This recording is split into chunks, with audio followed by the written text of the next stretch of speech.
Long years ago, we made a tryst with destiny, and now the time comes when we shall redeem our pledge, not wholly or in full measure, but very substantially.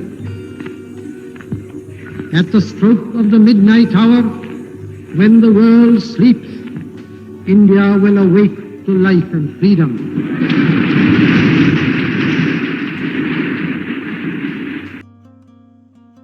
Hello, student. You have just now seen a video clipping where you heard the speech, the original speech given by Pandit Jawaharlal Nehru at the midnight of 15 August 1947, and the title of that speech was Trust with Destiny. So, in our today's lesson, which has the same title, actually, we don't have anything new here. It is the same speech that was delivered by Pandit Nehru at the midnight of 15 August 1947 on the eve of Indian independence. Now, why this speech is so important?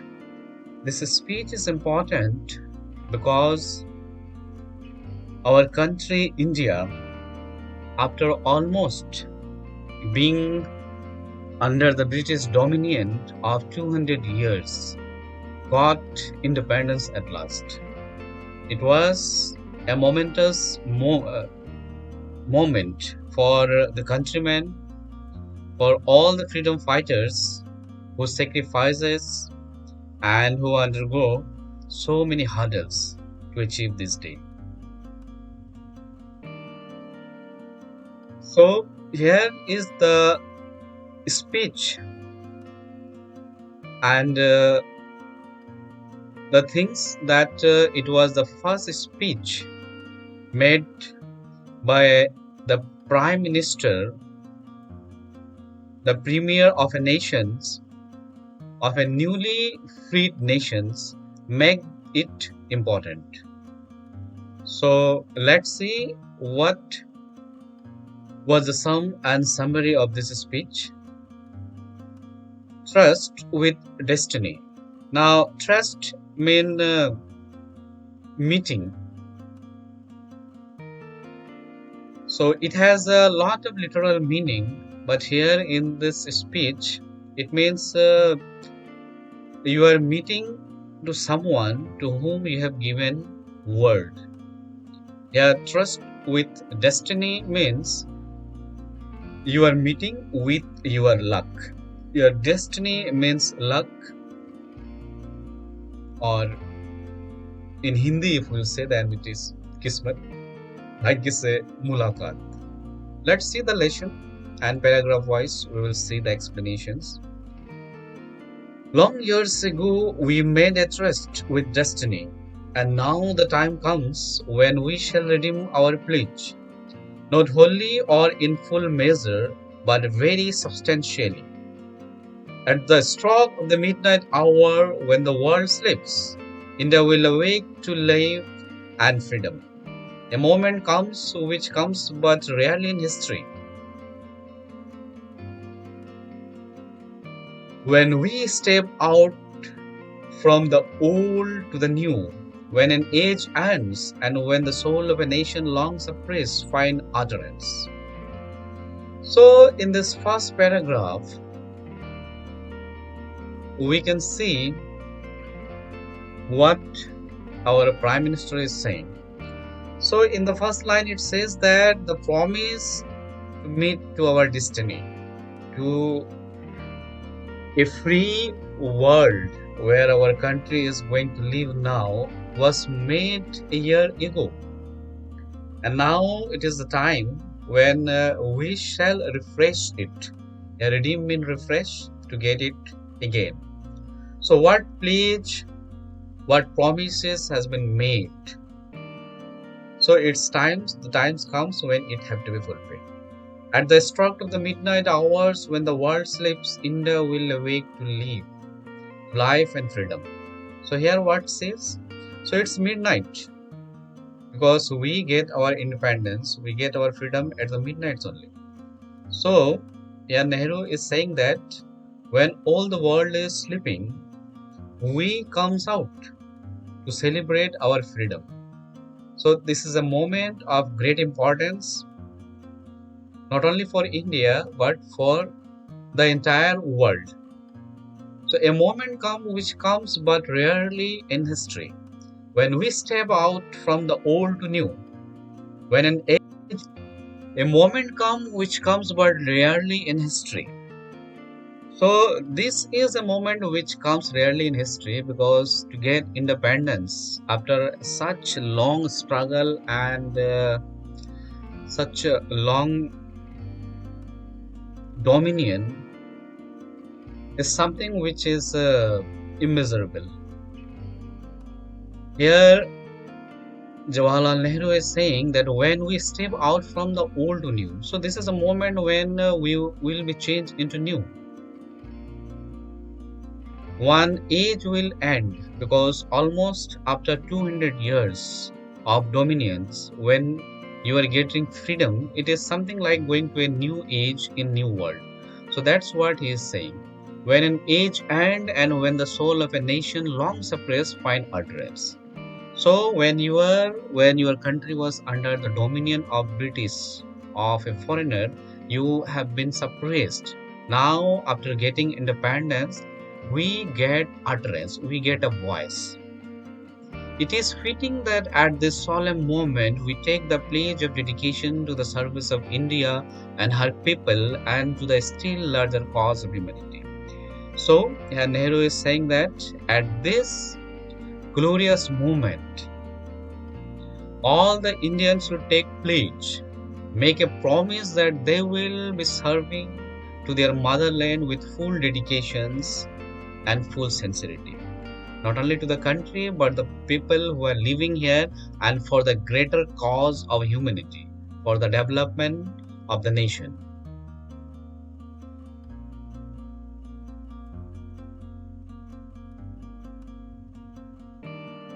At the dawn of history, India started on her unending quest, and trackless centuries are filled with her striving and the grandeur of her success and her failure. Through goods and ill fortune alike, she has never lost sight of that quest or forgotten the ideas which gave her strength.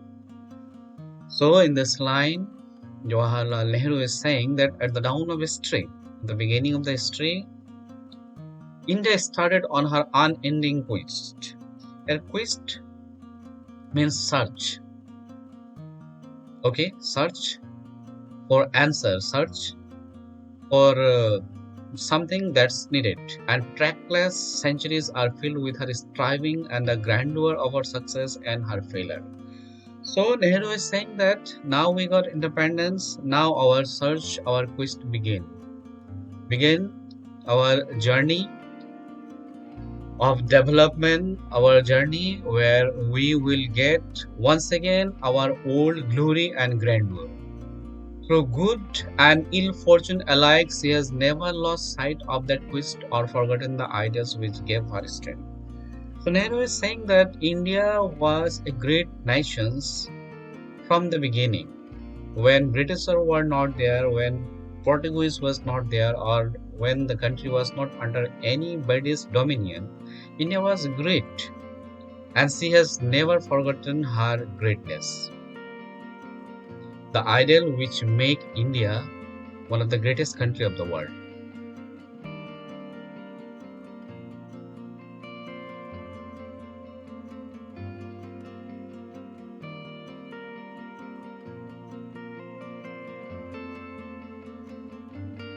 We end today a period of ill fortune and India discover herself again. The achievement we celebrate today is but a step, an opening of opportunity to the greater triumph and achievements that await us. Are we brave enough and wise enough to grasp this opportunity and accept the challenge of the future? So in this line, Nehru is saying that we end today's a period of ill fortune, when India was under British dominion, the life of the people was miserable. No freedom, no equality, nothing to say, which make you a person, which make you a free man. So all this misfortune and trouble ends today, on this midnight of 15 August 1947. The achievement we celebrate today is but a step. So Nehru is saying, but the people of India should not forget that today's celebration is just a step. We are just celebrating our independence, the first day or the first night of the independence. But ahead of us, we have a lot of things to achieve, to the greater triumph and achievement that awaits us. Triumph means victories. So we have so many things to win. We have so many problems that have to be solved, and we have so many achievements that we have to gain. Now, Nehru is asking, are we brave enough and wise enough to grab this opportunity and accept the challenge of the future? Now, here we need to remember that during the struggle of freedom, we had lot of movements. Quit India movement was the final. Before that, Swadeshi movement was there. Civil disobedient movement was there. We have some groups, some peoples who were following Mahatma Gandhi, the greatest of the leaders of Indian freedom movement. Whereas we have some other groups who have been following Bhagat Singh, Subhash Chandra Bose, Madhukar Dutt, Chandrasekhar Azad. So when all the freedom movement had been in full swing, Britisher has one point, and they were saying that India is not matured enough to rule by herself. That is why we will not give you independence. So that was the thing. So what happened during that time? All our leaders, they said that whether we are able or not able, that is our matter to see. You just have to quit India. So on that contest, Nehru is asking that at last we got our independence. But do we people of India think ourselves brave enough, wise enough to grab this opportunity? Opportunity means we get a country which has a great and glorious history. Now, do we think we are brave enough to take this opportunity to revive our ancient glory? Freedom and power bring responsibility. So, this line is a very important line that need to be noted. Freedom and power bring responsibility. The responsibility rests upon this assembly. So this speech, as we have seen in the clipping, was given in the Parliament House, and after becoming Prime Minister, he made the cabinet of minister, where along with Jawaharlal Nehru, we had so many other people who will be working for the country as ministers, as administrators. So they are called the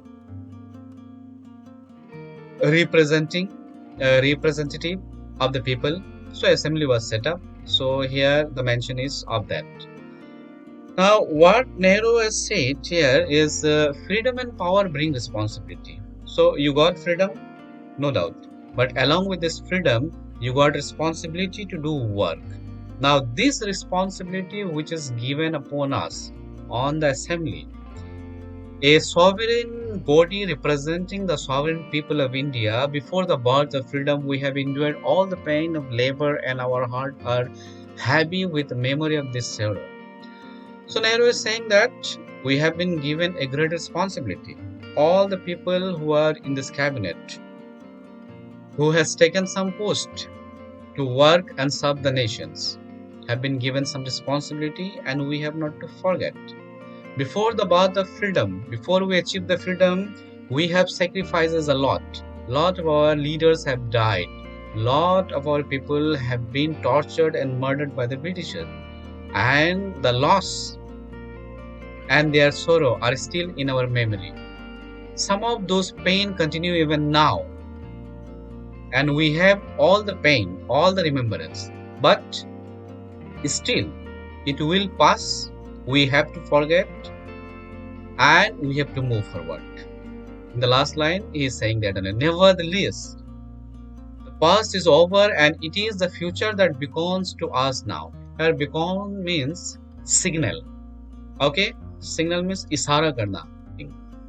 And after getting independence, how India is moving forward, how India has capitalized and used the opportunity of being a free nation. It is watched by other countries. When India get freedom, it was not that every country of the world got independence from colonial rule. There were some countries who were still under some foreign rule.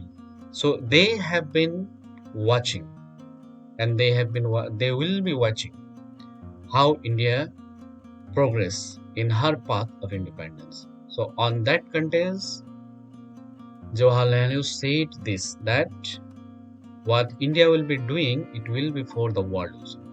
Peace has been said to be indivisible, so is freedom, so is prosperity now, and so also is disaster in this one world that can no longer be split into isolated fragments. So what Nehru said, he said that peace has been said to be indivisible. Peace cannot be divided.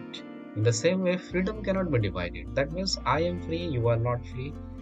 It is not. Freedom is freedom. It must be for everybody. Peace is peace. It should be for everybody.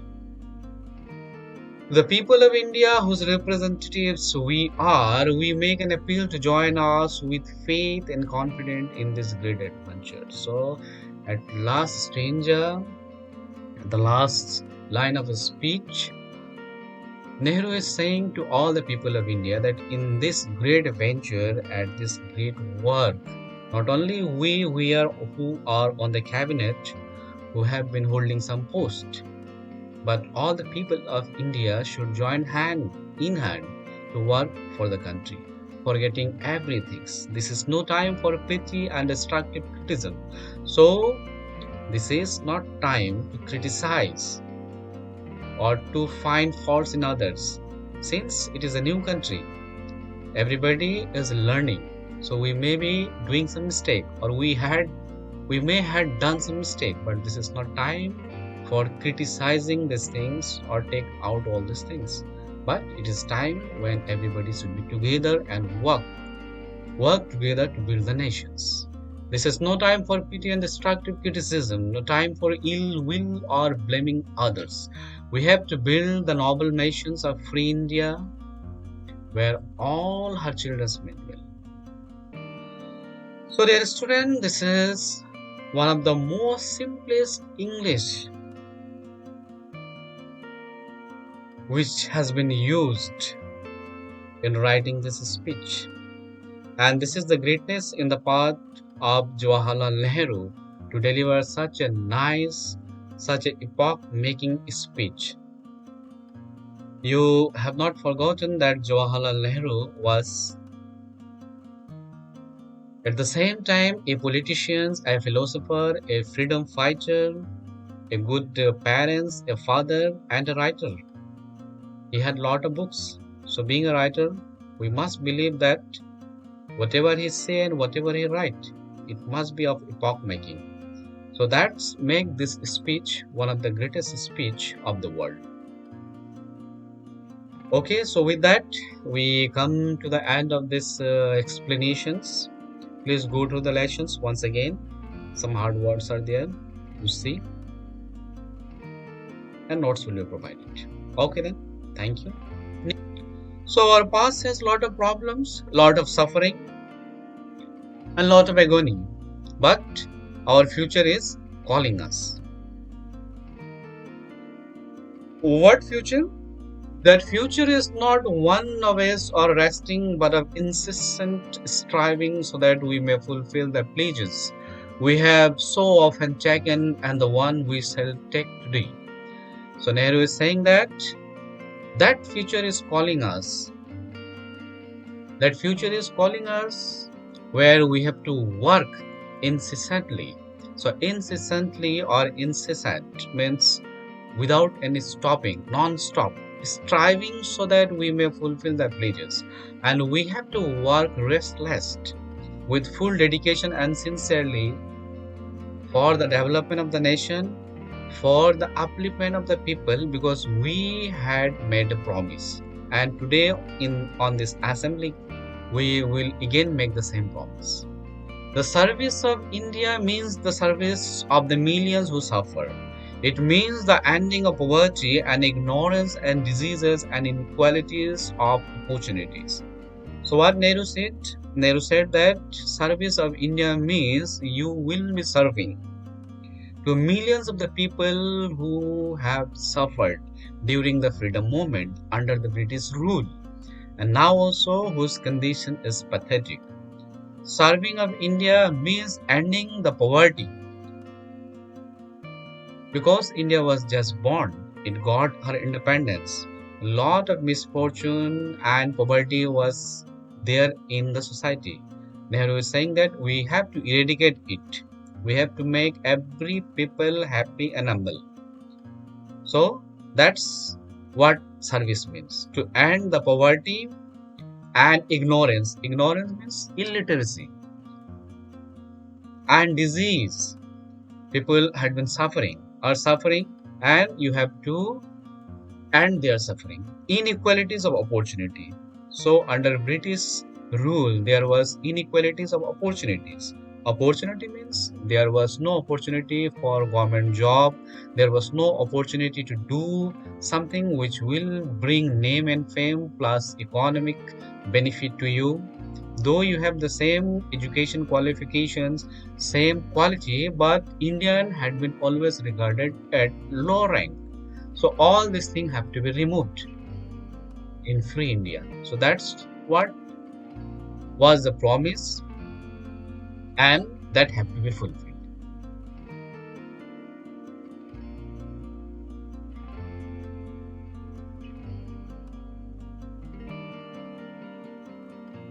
The ambition of the greatest men of our generation has been to wipe every tear from every eyes. That may be beyond us, but as long as there are tears and suffering, so long our work will not be over. And so we have to labor and to work hard to give reality to our dreams. So here Jawaharlal Nehru is remembering Mahatma Gandhi, because it was a dream of Mahatma Gandhi, and he said that India will not truly be called free or independence till a single person living in India are poor, in panic, in agony, or have tears in his eye. So here Nehru is saying that the greatest ambitions of the greatest men of our generations, that is of Mahatma Gandhi, was to wipe every tears from every eyes. That means to make every people happy. That may be beyond us. These people may not be in front of us. They may be somewhere hidden. But it is our work and duty to search, to find them, and to eradicate their problem. And then only we will be fulfilling the dreams that we had. Those dreams are for India, but they are also for the world. For all the nation and the people are too closely knit together today for any one of them to imagine that it can live apart. So Nehru is saying that this dream is not only the dream of Mahatma Gandhi, not only the dream of all the Indian, but in other word, we can say that this is the dream of all the world. Because when India was fighting her struggle of independence, whole the world was watching.